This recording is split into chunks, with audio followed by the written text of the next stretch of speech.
Pond Prowler Adventures here, back again with a video that will show you the hatches that I've put on.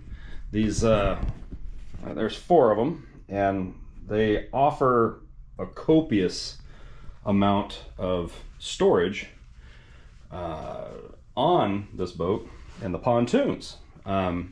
These are sold by West Marine.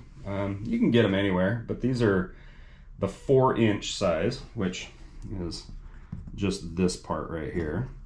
I put those on originally so I could actually run wiring in there, because I needed to run wire up here for, I don't know if you can really see them, but there's nav lights. Anyway, I had to run wiring for the fish finder and just all sorts of other stuff. So the first ones I put in were for the nav lights, so I could get in here and put them in. So I just wanted to show you how this worked and how much storage you actually get from this. It was kind of a byproduct. I kind of figured when I opened these up, the whole thing would be filled with foam, because I was told that that's what was in here.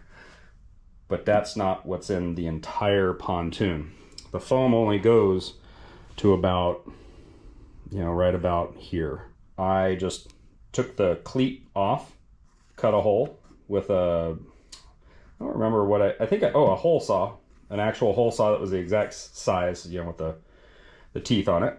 And then you just drill your holes. I put silicone all around and put stainless steel, just self-tapping screws. So I'll give you a look on the inside and actually show you how much storage you get. I store all sorts of stuff in here.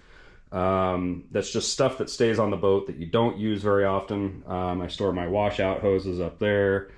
But yeah, you can put anything. My transducer is in here. Like I said, I had to put these in to run I have an in-hole, through-hole transducer. I don't have it on the outside. I used to. That's these rusty screws here from a long time ago, and it would catch on things. So I got tired of that. So it's in here. So I will show you that in just a second. Okay, so these are real easy to take out. They can get a little stuck, so I don't put them on too tight when I put them on, because they can get a little hard to do with your fingertips. Hobie makes one that, or I don't think it's this small, but they make one with the little cam lock, and it lifts with a little lid, hinge lid. This is just, you got to take this out, you spin it off. I'm trying to do this one hand. Spin it off and it comes off. So I will give you a tour of the inside of a pond prowler. I'm going to do my best because I can't see the camera when it's in there. But right down there, that's where my transducer is. That's just glued to the bottom of the transom, or to the bottom of the hull there, the pontoon, with marine goop. There's ways of doing that. You can look it up on the internet. I can even do a video on it if you like. And therefore you don't have it on the outside of the boat. Works still the same as if it was outside. So there's the foam that's in a pond prowler. You've got the floor support, which is that one. And then you've got this little skinny guy right there. And that supports the seats. That goes all the way to the front and supports that little rail that your seats sit on. And then there's another block of foam, which is right there.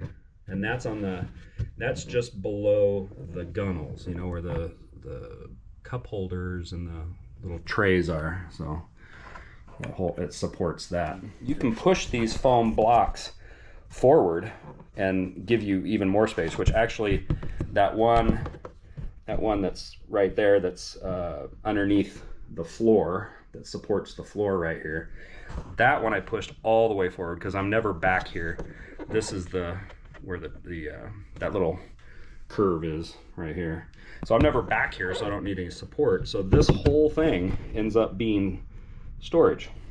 So that is duplicated on the other side there. So I have one over there as well. So you have the exact same thing, just in reverse.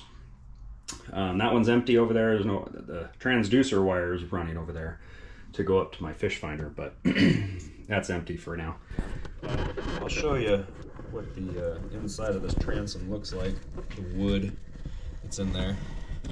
So that's what it looks like underneath that right here.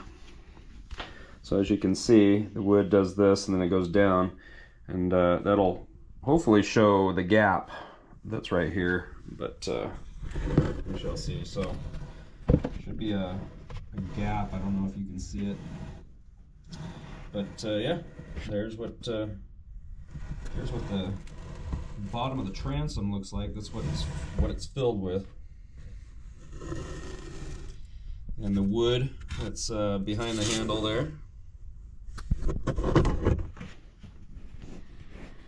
That's the wood that's behind that. Let's check out the storage in the front. The front has copious amounts of storage. Like I said, I put these in.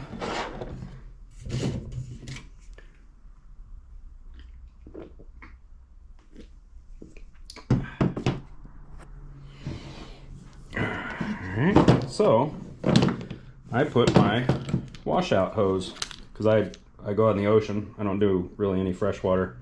I plan on it, but I don't right now. So that is the hose down in there. All right, I'll give you a tour of what it looks like inside here in just a moment, but let me get this hose out. Going in is toward the back, and then there's the other end of that foam right there. That's the one that's under the gunnel, and then that center little skinny one is the one supporting your seat, and then you got that one that supports the about 1/3 of the floor. So this one will support the right side of the floor. And then this actually goes across, so you can actually put a hatch here. I actually do plan on putting something there, if not just to make it more rigid and put like a rectangular hatch, but I don't think they make one that's that small. So then that's what it looks like going across. There's all sorts of room in here. If you can fit them in that 4-inch hole, fit the stuff into this 4-inch hole, and you actually have room to put stuff.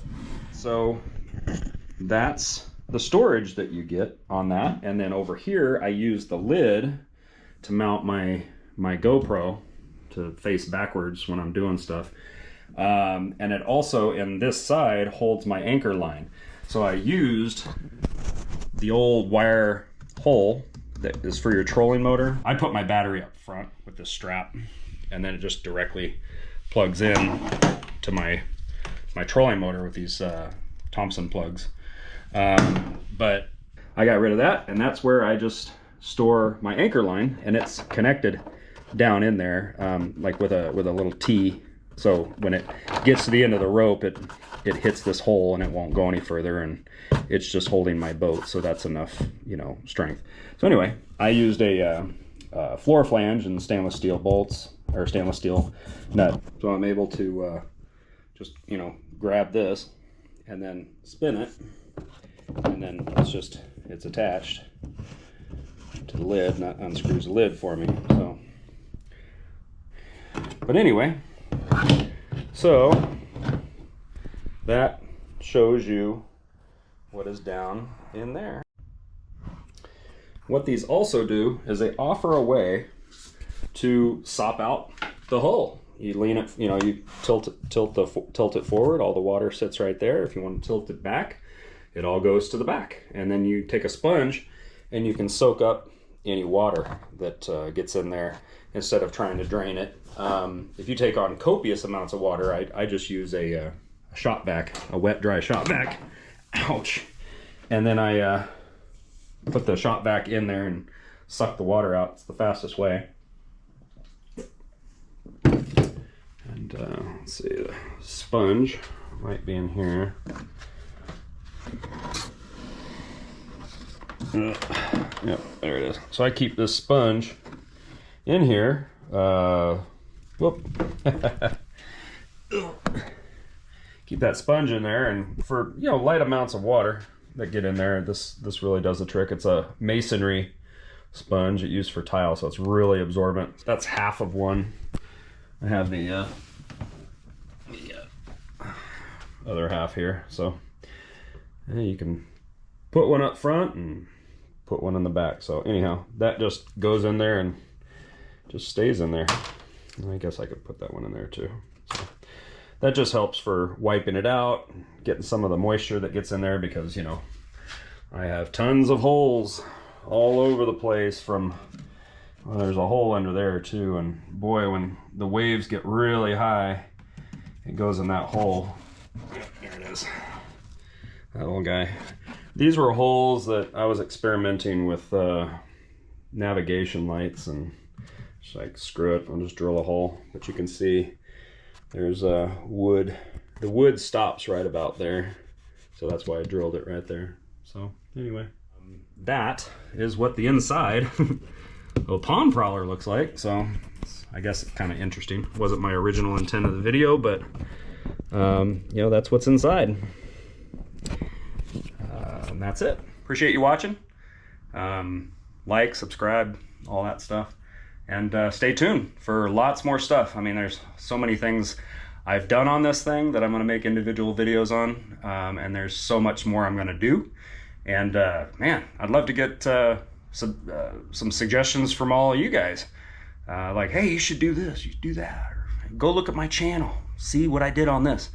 I don't do any of the decks and stuff like that. I don't do casting decks. It's usually just way too rough in the ocean, out in the open ocean, to really stand on the deck like that. I stand up once in a while, but that's a good way of falling off when you have 2 or 3 foot wind waves coming at the boat. So, but yeah, if you have suggestions, leave them in the comments.